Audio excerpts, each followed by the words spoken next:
नमस्कार, मी माधुरी आणि तुम्हा सर्वांचं स्वागत आहे माधुरीज रेसिपी मराठीमध्ये. चला तर आज आपण बघणार आहोत उन्हाळी वाळवण्याचा भाग 2, दुसरा प्रकार. इतके छान रेशनच्या तांदळापासून, फक्त 1 वाटी तांदळापासून साधारण ते 70 ते 75 पापड या ठिकाणी तयार होतात. आणि पापड बघू शकता किती छान खुसखुशीत, आणि त्यामध्ये टाकलेले जिरे, ओवा आणि जे काही टाकलेले आहे आपण, हिरवी मिरची, कोथिंबीर, किती छान खुलून दिसतंय आणि खायला अप्रतिम, एकदम टेस्टी. चला तर मग पटकन रेसिपीला सुरुवात करूया. या ठिकाणी 1 वाटी जो रेशनचा तांदूळ असतो तो या ठिकाणी मी 4 तास पाण्यामध्ये भिजवून छान स्वच्छ धुवून घेतलेला आहे. या ठिकाणी तुम्ही बघू शकता 4 तासानंतर छान भिजल्यानंतर कढईमध्ये 1 वाटीसाठी 8 वाटी पाणी या ठिकाणी मी वापरलेलं आहे. 8 वाटी पाणी या ठिकाणी मी टाकलेलं आहे आणि जी आमटीची वाटी असते तेवढी पूर्ण मी फुल भरून तांदूळ वापरलेला आहे. या ठिकाणी तुम्ही बघू शकता भिजलेला तांदूळ, पाणी जे आहे ना थोडंसं गरम झाल्यानंतर भिजलेला तांदूळ त्यामध्ये टाकायचा. खूप जास्त घाई करायची नाही, थंड पाण्यामध्ये तांदूळ टाकायचा नाही. गरम पाणी झालं की तेव्हा हा भिजलेला तांदूळ त्यामधलं पाणी काढून घ्यायचं आणि राहिलेला तांदूळ कुकरमध्ये गरम पाण्यामध्ये टाकून घ्यायचा. आता गरम पाण्यामध्ये तांदूळ टाकून झाल्यानंतर त्यामध्ये आपण सर्वात आधी 1 चमचा ओवा टाकून घेऊया. ओवा जर टाकला ना खाताना इतका छान लागतो आणि दाताखाली आल्यानंतर तर इतका सुंदर लागतो, त्याचा फ्लेवर खूप छान लागतो. तुम्ही ओवा क्रश करून टाकला तरी चालेल, नाही टाकला क्रश करून तरी चालेल. या ठिकाणी मी चमच्याच्या साह्याने 1 चमचा पूर्ण मोठा भरून ओवा टाकलेला आहे. त्यानंतर मी जिरेसुद्धा टाकून घेत आहे. 1 चमचा जिरे. तुम्ही बघू शकता सर्व गोष्टी मी एकदाच टाकून घेणार आहे.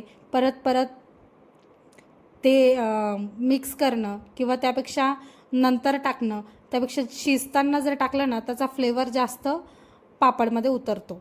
या ठिकाणी तुम्ही बघू शकता जिरे टाकून झाल्यानंतर चवीप्रमाणे मीठसुद्धा यामध्ये आपण टाकून घेऊया. चवीप्रमाणे मीठ टाकून झाल्यानंतर हे जे पापड आहे ना, खिचिया पापड याला बोललं जातं. इतके छान, म्हणजे कमी आकारात आणि उन्हात जाण्याची सुद्धा गरज नाही आहे. आपण फॅन खाली 1-2 दिवस किंवा 1 दिवस पूर्ण सुकवून घेऊ शकतो आणि दुसऱ्या दिवशी सकाळचं जे ऊन असतं, सकाळी सकाळी 9 ते 10 दरम्यानलं ऊन असतं, कवळं ऊन किंवा थोडंसं कडक पडलेलं ऊन, ते साधारणतः अर्धा-1 तास उन्हात टाकले ना त्यानंतर ऊन देण्याची सुद्धा गरज भासत नाही. या ठिकाणी तुम्ही बघू शकता चवीनुसार मीठ टाकून झाल्यानंतर मी थोडासा पापडखार घेतलेला आहे आणि पापडखारसुद्धा अंदाजे व्यवस्थित टाकायचा. या ठिकाणी मी साधारणतः अर्धा चमचा पापडखार 1 वाटीसाठी वापरलेला आहे. पापडखारचं प्रमाण जर चुकलं तर पापड चिरतात, त्यामुळे काय करायचं, पापडखारचं प्रमाण परफेक्ट टाकायचं.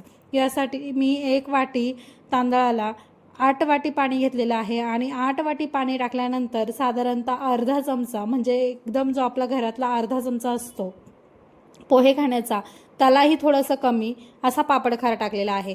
पापडखार टाकल्यानंतर मिक्स करून घेऊया आणि वरतून अशी छान हिरवीगार कोथिंबीर टाकून घेऊया. कोथिंबीर टाकून झाल्यानंतर तुम्ही लाल चिली फ्लेक्स मिळतात त्या टाकल्या तरी चालेल किंवा मग हिरव्या मिरचीचा ठेचा जर टाकला ना अप्रतिम चव येते. या ठिकाणी तुम्ही बघू शकता मी तर हिरवी मिरचीच थोडीशी अंदाजे 5 ते 6 हिरव्या मिरचीचा छान ठेचा बनवून घेतला, मिक्सरला फिरवून घेतलं आणि तो 1 चमचा आणि वरतून थोडंसं असं मी टाकून घेतलेलं आहे. आणि पुन्हा एकदा सर्व मिश्रण व्यवस्थित मिक्स करून घेऊया. आणि कुकरचा गॅसची फ्लेम जी आहे ना ती मीडियम, म्हणजे कमीला थोडीशी वरती ठेवायची, हाय फ्लेमवरती अजिबात नाही. साधारणतः गॅसच्या फ्लेम जे आहे ना तुम्ही बघू शकता कमीला थोडंसं, मीडियम पण नाही आहे आणि कमीच्या जास्त कमी पण नाही आहे, अशा साईजमध्ये ठेवायची आणि साधारणतः 8 ते 9 शिट्ट्या काढून घ्यायच्या. शिट्ट्या काढून झाल्यानंतर 8 ते 9 शिट्ट्या झाल्यानंतर पळीच्या साह्याने असं व्यवस्थित घोटून घ्यायचं, म्हणजे काय होतं, सर्व व्यवस्थित बॅटर जे आहे ना मिक्स होतं. आता बॅटर मिक्स झाल्यानंतर या ठिकाणी तुम्ही बघू शकता एक पिशवी घेतलेली आहे. पिशवी छान स्वच्छ धुवून घ्यायची, वाळवून घ्यायची, सुकून घ्यायची. आतमधून हलकंसं फक्त नॉर्मल एकदम हलकासा तेलाचा हात लावायचा आणि ते बॅटर सर्व ते तेलाच्या पिशवीमध्ये आतमध्ये टाकून घ्यायचं. याने काय होतं, बॅटर अजिबात वाया जात नाही किंवा कोमट झालेलं बॅटर जे आहे ना किंवा जे पीठ आहे ना आपण ते पिशवीमध्ये टाकून घेऊया आणि पिशवीमध्ये टाकल्यानंतर ती पिशवी अशी व्यवस्थित मळून घेऊया. या ठिकाणी मी तुम्हाला दाखवते ना त्या पद्धतीने व्यवस्थित मिक्स करून घ्यायचे. त्याने काय होतं, थोडंफार नॉर्मल जर कणी वगैरे राहिली असेल तीसुद्धा व्यवस्थित मिक्स होऊन जाते आणि मेन म्हणजे पूर्ण पीठ जे आहे ना ते एकजीव होतं. शिट्ट्या फक्त आपण काढून घेतल्या आहे, पण पीठ जे आहे ना व्यवस्थित असं तुम्ही पिशवीमध्ये मळून जर घेतलं ना खूप छान एकजीव त्याच्या लाट्या व्यवस्थित पडतात आणि आपल्याला पापड करायला सोपे जातात. या ठिकाणी आता एक स्पून घेतला आहे. स्पूनच्या मापाने मी स्पूनने जे पापडाचं पीठ आहे ते थोडंसं टाकून घेते आणि या ठिकाणी तुम्ही बघू शकता, तुम्ही प्लास्टिकचा पेपर वापरला तरी चालेल. मी खाली प्लास्टिकचा कागद टाकलेला आहे आणि वरतून जी आपली मिठाची पिशवी असते ती स्वच्छ धुवून घ्यायची, वाळवून घ्यायची आणि त्याला हलकंसं तेलाचं बोट लावायचं. एकदा हलकंसं तेल लावलं ना पूर्ण पापड होईपर्यंत परत तेल लावण्याची गरज नाही आहे. या ठिकाणी तुम्ही बघू शकता ते वरतून असं व्यवस्थित ठेवून घ्यायचं आणि वरतून डिशने असं प्रेस करायचं. इतके सुंदर, फक्त 1 चमचा मी पीठ टाकते तरी असा पापड बनतोय आणि तेच पापड फुलल्यानंतर दुप्पट ते तिप्पट फुलतात. या ठिकाणी तुम्ही बघू शकता मी घरातच वाळत टाकलेले आहे फॅन खाली आणि त्यानंतर 2 ते 3 तासानंतर पलटी मारून घ्यायच्या आणि व्यवस्थित उन्हामध्ये सुद्धा 1 तास ठेवून घ्यायचे. आता कडकडीत पापड आपले या ठिकाणी वाळलेले आहे. ऊन पण दाखवून झालेलं आहे. आता मी तुम्हाला तळूनही दाखवते. या ठिकाणी तुम्ही बघू शकता तेल छान कडकडीत गरम झालेलं आहे आणि पापड त्यामध्ये टाकले. याला खिचिया पापड असं म्हणतात. एवढासा पापड एका चमच्याच्या बॅटरमध्ये किंवा एका चमच्याचा जो पोहे खाण्याचा चमचा असतो त्या पद्धतीमध्ये त्या मेजरमेंटने मी एका चमच्याचंच पीठ घेतलं आणि त्याचा पापड तुम्ही बघू शकता. दिसायला किती छान दिसतोय आणि त्यातलं प्रत्येक आपण टाकलेलं साहित्य किती उठून दिसतंय.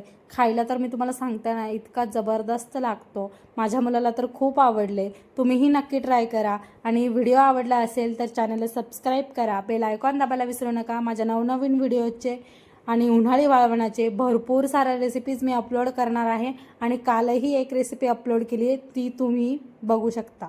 या ठिकाणी तुम्ही बघू शकता दुप्पट तिप्पट फुलणारे पापड आणि 1 वाटीपासून साधारण ते 70 पापड या ठिकाणी तयार झालेले आहेत. अशाच नवनवीन रेसिपींसाठी चॅनलला सर्वात आधी सबस्क्राईब करून घ्या. आता या ठिकाणी तुम्ही बघू शकता पापड जर तळून झाल्यानंतर किती क्रिस्पी झाला आहे आणि लगेच त्याचे तुकडे पडत आहेत. एकदम इतका क्रिस्पी पापड, वाव. आणि दिसायला बघू शकता, रंग बघू शकता किती सुंदर आला आहे आणि न तळलेला पापड आणि तळलेला पापड बघू शकता. दुप्पट तिप्पट फुलणारे हे तांदळाचे पापड, खिचिया पापड. व्हिडिओ आवडला असेल तर लाईक करा, कमेंट करा आणि सबस्क्राईब करा.